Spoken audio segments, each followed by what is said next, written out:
In many areas of our world right now, it seems like civil unrest has erupted on a continual basis. Europe and Latin America. With me on our Beyond Today set today is Mario Seiglie, one of our ministers in the United Church of God and a contributor to Beyond Today magazine, who also looks after a number of United Church of God congregations throughout Central and South America. And Mario has brought to our attention recently the impact of a lot of the riots in streets that are impacting those areas and upon the members that he serves in those areas. Mario, appreciate you being with us once again here.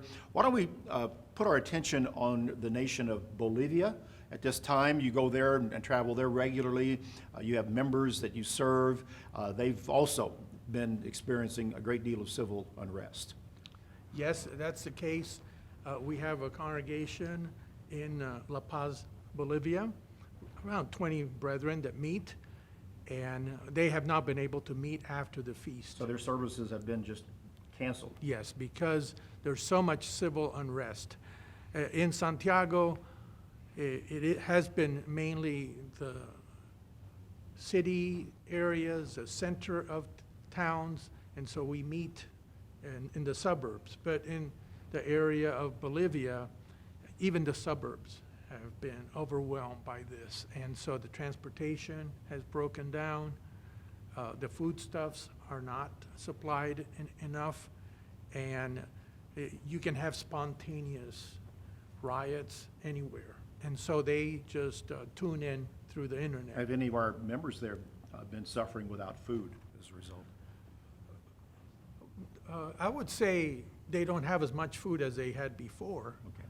but the supplies have slowly been increasing. But during this period of like 2 or 3 weeks after the feast, supplies were very scarce. I mean, it was a breakdown of society because of the fraudulent elections. Yeah, you wrote about that and you described that this all came about as a result of a stolen election. Maybe you could talk about that. Yes. Yes, Evo Morales, who was a former coca dealer and became the head of the coca sellers in Bolivia, came to power in 2005. And he is 100% Indian stock, and there are about 30% of the Bolivian populace which are completely of Indian stock, and then you have the mixture. The native Indian to Bolivia. Yes. South American. And so he was swept in this populist movement, and he was swept into power. And I would say he served 3 terms of 4 years during that time.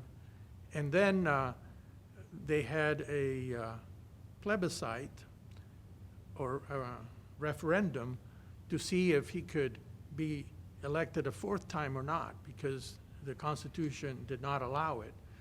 And he was defeated at that time. So they thought, okay, he's not coming back into power.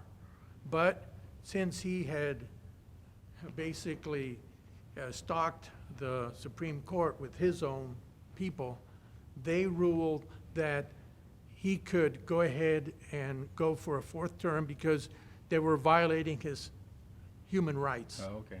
And so he went ahead and did so. And during the evening when they were tallying the votes, there were periods of times, sometimes an hour long, where no reports of certain areas where he was being defeated.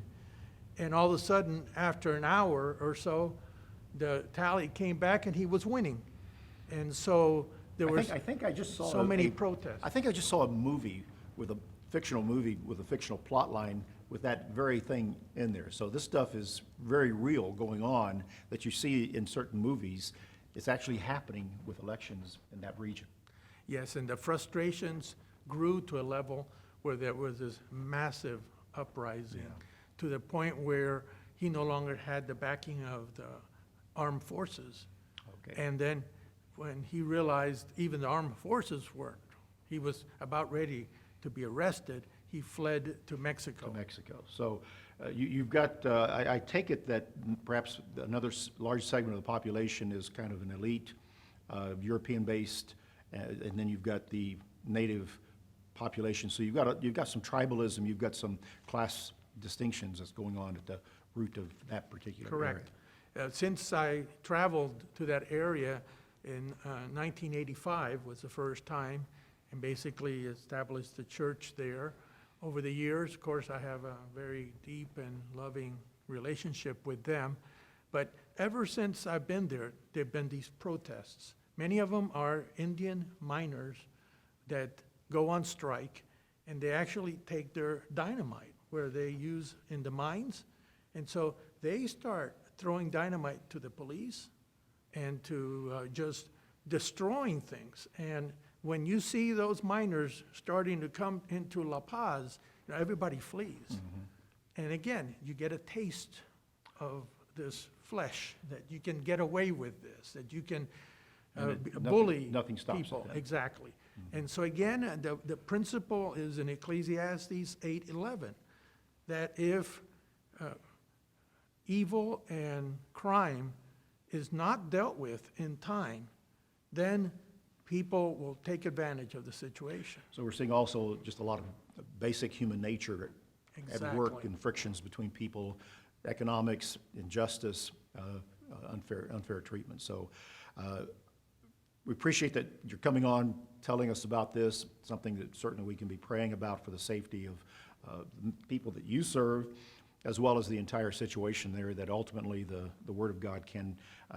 do its work where God intends it in that area. So we appreciate you talking about that. Mario's going to be coming back for another Beyond Today Daily, where we will talk about one additional country in Latin America that we need to be aware of, and that is the nation of Colombia. So join us for that. That's BT Daily.